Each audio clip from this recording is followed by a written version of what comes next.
Та бүхний амгалан айлтгыг хэвлэл мэдээллийн суурь боловсролыг түгээн дэлгэрүүлэх зорилгын хүрээнд бэлтгэн хүргэж буй цуврал видео хичээлийн шинэ дугаар эхэлж байна. Өнөөдрийн хичээлийн сэдэв хэвлэл мэдээллийн суурь боловсрол ба хэвлэл мэдээллийн редакцийн бодлого гэсэн сэдэвтэй байх болно. Хичээлийн эхэнд агуулгаа танилцуулъя. Хичээлийн зорилгоо эхлээд тодорхойлно. За редакцийн бодлого ба хэвлэл мэдээллийн суурь боловсролын уялдаа холбооны талаар тайлбарлана. Суралцах арга замууд ба платформын талаар танилцуулна. За хэвлэл мэдээллийн суурь боловсролыг түгээн дэлгэрүүлсэн сайн туршлагуудыг хуваалцана. За хэрэглэгчийн хувьсал ба үр дүнгийн тухай дүгнэлт хэсэгт дурдах болно. Хичээлийн зорилгын хувьд хэвлэл мэдээллийн суурь боловсрол ба редакцийн бодлогын уялдаа холбооны талаар тайлбарлах болно. За хэвлэл мэдээллийн суурь боловсрол хэвлэл мэдээллийн редакцуудын хоорондын уялдаа холбооны талаар тодорхойлох гэж байна. За өргөн нэвтрүүлгээр хэвлэл мэдээллийн суурь боловсрол хэрэглэгчийн контентийг дэмжих ЮНЕСКОгийн удирдамжид дараах байдлаар тодорхойлсон байдаг. Хэвлэл мэдээллийн байгууллагууд нь хэвлэл мэдээллийн суурь боловсрол гэж юу вэ гэдгийг хэрэглэгчдэд дэмжин сурталчлах шаардлагатай гэж тодорхойлсон байдаг. За мөн олон нийтийг мэдээллийн хэрэгслийг мэдлэгтэйгээр ашиглах чадварт сургахад редакцийн бодлогоо чиглүүлэхийг зөвлөсөн байдаг. За мөн сүүлийн үед уламжлалт хэвлэл мэдээллийн хэрэгсэл нийгмийн мэдээллийн сүлжээний хэрэглээ өссөнтэй холбогдсон тодорхой шин сорилтуудтай тулгарч байгаа. Өөрөөр хэлбэл ихэнх хэрэглэгчид нийгмийн мэдээллийн сүлжээнд хэрэглэгчид мэдээлэл хүлээн авах нь нэмэгдэж байгаа. За манай улсын нийт хэрэглэгчдийн 80 гаруй хувь нь Facebook сүлжээнээс мэдээлэл авдаг гэсэн судалгааны үр дүн байдаг. За иймээс уламжлалт хэвлэл мэдээллийн хэрэгслүүд маань хэрэглэгчээ алдах, хэрэглэгчийн тоо буурах хандлага сүүлийн жилүүдэд ажиглагдаж байгаа. За иймээс хэрэглэгчдийн итгэлийг дахин олох хэрэгцээ шаардлага редакцуудад байна гэдгийг тодорхойлсон байдаг. За мөн иргэдийн дуу хоолойг дэмжих үүргийг редакцууд хүлээдэг. За нийгэмд янз бүрийн бүлгүүд байдаг. Эмэгтэйчүүд, эрэгтэйчүүд, ахмад наснууд, хүүхэд зэрэг янз бүрийн бүлгүүд байдаг. За энэ бүлгүүдийн дуу хоолойг олон нийтийн мэдээллийн хэрэгслээр дамжуулан түгээж байх нь зүйтэй. За ийм учраас иргэдийн дуу хоолойг дэмжих үүргийг редакцууд хэрэгжүүлэх учиртай байдаг. За мөн хэвлэл мэдээллийн хэрэгслийн хувьд ирээдүйн хэрэглэгчээ бэлтгэх явдал бол тун чухалд тооцогддог. За Европын орнуудад уламжлалт мэдээллийн хэрэгслийн хэрэглэгчийн тоо буурахгүй байгаа нь судалгааны үр дүнгээр батлагдж байгаа. Тэд радио сонсож, ном уншиж, сонин уншсан хэвээр байгаа. Энэ нь юутай холбоотой вэ гэхээр хэрэглэгчээ багаас нь бэлтгэж ирсэн дадал зуршилтай бодлого хэрэгжүүлж ирсэнтэй холбоотой юм.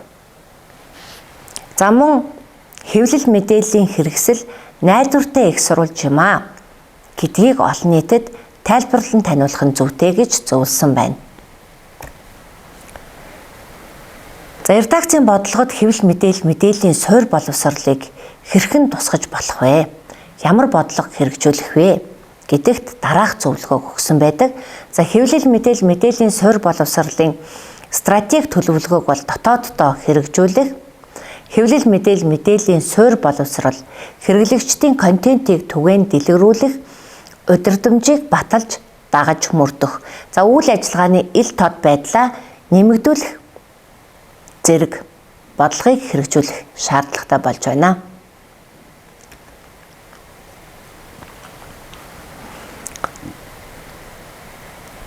За редакцийн бодлогод хэвлэл мэдээллийн суурь боловсролыг хэрхэн тусгах вэ? За энэхүү ажилд тодорхой хэлбэрүүдийг санал болгож болохоор байна. За үүний нэг нь хэвлэл мэдээллийн суурь боловсролын экспертүүдийг зочноор урих явдал юм аа. За орон нутгийн багш залуус зориулсан хэвлэл мэдээллийн ажилтнууд, YouTube-чид, их сургуулийн судлаачдаас нэвтрүүлэг, вебинар, ток шоу болон бусад контентэд оролцсон мэдээлэл хуваалцахыг хүсч болно. За мөн хүүхэд залуусыг мэдээний өрөөнд урьж танилцуулах боломжтой. За орон нутгийн нийгэмлэгийн хүүхэд залуучуудтай холбогдож сургуулиудыг мэдээний өрөөнд урьж хэвлэл мэдээллийн салбарын ажлын онцлогийг танилцуулж болно. За цөөнгүй хэвлэл мэдээллийн хэрэгслүүд мэдээний өрөөндөө сурагчдыг зочлуулж өөрийн үйл ажиллагаагаа тайлбарлаж байсан туршлагач манай улсын хэвлэл мэдээллийн байгууллагуудад бас байдаг гэдгийг дурдмаар байна. За олон нийтийн эрх ашигт үйлчлэх үүргийнхаа хүрээнд ёс зүйтэй мэдээлэх бодлого хэрэгжүүлэх шаардлагатай. За хэвлэл мэдээллийн хэрэглэгчидтэй харилцаа холбоогоо бэхжүүлэхийг зөвлөсөн байна.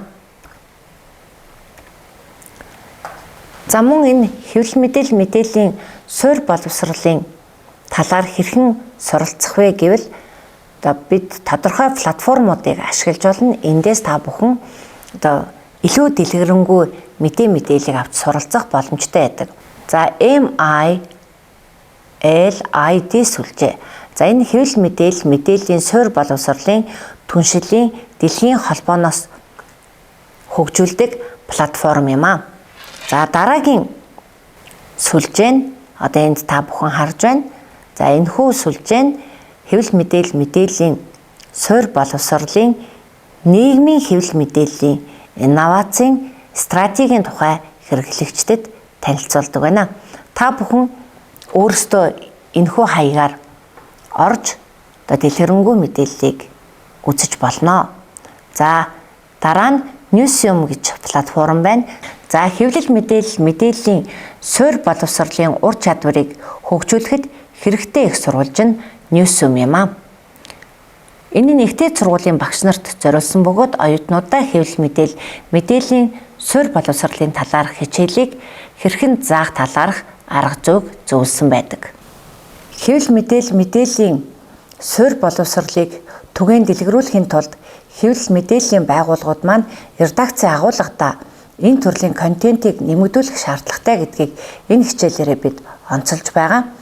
Тэгэхээр дэлхийн нийтээр хэвлэл мэдээллийн байгууллагууд хэвлэл мэдээллийн суурь боловсролыг түгээн дэлгэрүүлж, дэмжиж, сурталчилж буй сайн туршлагуудын талаар одоо ярих гэж байна. За хэвлэл мэдээллийн суурь боловсролыг дэмжих зорилгоор сургуулиудтай хамтран ажиллах боломжтой.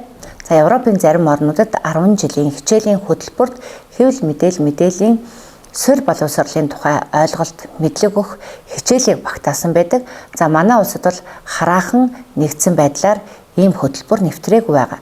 Тийм учраас хэвлэл мэдээллийн байгууллагууд маань ерөнхий боловсролын сургуульд хэвлэл мэдээллийн суурь боловсролыг түгээн дэлгэрүүлэх, сурталчлах хичээлийг хөтөлбөрт багтаах талаар санаачилгыг гаргаж болох юм аа. За энд Аль Жазира телевизийн туршлагаас хуваалцах гэж байна. Аль Жазира сэтгүүлчдийн баг Йордан улсын Цатари дахь дөрвөсдийн төвд өсвөр үеийнхэнд 360 видео контент хэрхэн бүтээх вэ гэдэг сургалтыг орсон байна. Ингэснээр дөрвөсдийн төвд амьдарч байгаа өсвөр үеийнхэн өөрсдийнхөө өдөр тутмын амьдралын талаар богино хэмжээний видео бэлтгэн олон нийтдээ хуваалцсан байна. Дараагийн сайн туршлага нь #AOStories гэдэг нэртэй контент байна. За энэ нь мэргэжлийн сэтгүүлч олон нийттэй хамтран ажиллах энэхүү төслийн хүрээнд иргэд бичлэг хийж олон нийтийн мэдээллийн сүлжээгээр илгээн мэргэжлийн редакц тухайн агуулгыг шалгаж засварлаж нийтэлдэг байна. Энэхүү үйл ажиллагаа нь иргэний сэтгүүл зүг дэмжих гол арга хэрэгсэл юм аа. Франс ТV хэвлэл мэдээллийн суурь боловсролыг түгээн дэлгэрүүлэх зорилгоор цөөнгүй контентийг бүтээсэн байна. Түүний нэг нь нэг өдөр нэг асуулт. За энэ нь Франс телевизээр өдөр бүр цаг үеийн мэдээтэй холбоотой хүүхдийн асуултанд 1 минут 30 секундэд багтаан хариулдаг байна. Ийхүү тайлбарлан хариулахдаа үргэлж хөнгөн хөгжилтэй хариулт өгөх бөгөөд хүүхдэд учир шалтгааныг олох, өөрийн үзэл бодолтой болоход нь туслах зорилготой хөтөлбөр юм. Манай улсын хувьд FM 107.5 хүүхдийн радио болохоо зарласан бөгөөд Монгол улсад анхудаа хүүхдэд зориулсан мэдээ бэлтгэн хүргэж байгаа. Та бүхэн хүсвэл энэхүү FM радиогийн хүүхдийн мэдээг хүүхдтэйгээ хамт сонсоорой.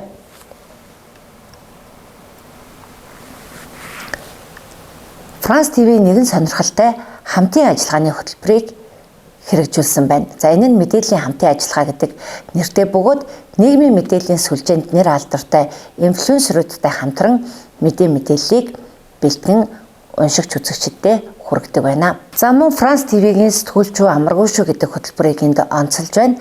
За энэхүү хөтөлбөр нь сэтгүүлчийн ажил мэргэжлийн янз бүрийн талыг үзэгчдэд танилцуулж, тайлбарлан ойлгуулж, за мэдээллийн хурд, салбарын эдийн засгийн бодит байдал, олон нийтийн хүлээлт зэрэг нь энэхүү мэргэжлийг шууд утгаараа хэрхэн өөрчилж байгааг үзэгчдэд ойлгуулахыг зорддог байна. За мэдээллийн төлөө өдөр тутам маш олон сэтгүүлчид дэлхийн нийтээр завгүй ажилладаг. За тийм учраас сэтгүүлчийн хөдөлмөр ямар онцлогтой вэ гэдгээ хэрэглэгчдэд тайлбарлан таниулах нь энэ хөтөлбөрийн гол зорилго юм а. За энэхүү сайн туршлагуудыг хэрэгжүүлснээр ямар үр дүн гарах вэ гэвэл бид хэрэглэгчийн хувьслыг хийж болно гэж тайлбарлах гэж байгаа юм. За хэвлэл мэдээллийн суурь боловсрол бүхий иргэдийн тоо нэмэгдэх юм бол чанартай мэдээллийн эрэлт хэрэгцээ өснө. Нийгмийн мэдээллийн сүлжээнд төгж байгаа мэдээллээс харах юм бол иргэд янз бүрийн мэдээлэлд анхаарлаа хандуулдаг. Харин шинжлэх ухаан танин мэдхүй зэрэг чанартай контентуудын үзэгчийн тоо цөөн байгаа нь нууц бишээ. За тийм учраас энэхүү чанартай контентуудын хэрэглэгчдийн тоог нэмэхийн тулд бид яах аргагүй иргэдийнхээ хэвлэл мэдээллийн суурь боловсролын түвшинг нэмэгдүүлэх хэрэгцээ шаардлага байсаар байгаа юм а. За ингээд редакцийн бодлогод хэвлэл мэдээллийн суурь боловсролын агуулгыг хэрхэн багтаах тухай өнөөдрийнхээ хичээлээр заалаа. Та бүхэн маань дээрх сайн туршлагуудаас хэрэгжүүлэн хэвлэлийн хүрээлэнгийн хаягаар өөрсдийнхөө туршлагыг хуваалцан цахим шуудан илгээгээрэй гэж хүсэх байна. Анхаарал хандуулсан та бүхэндээ баярлалаа.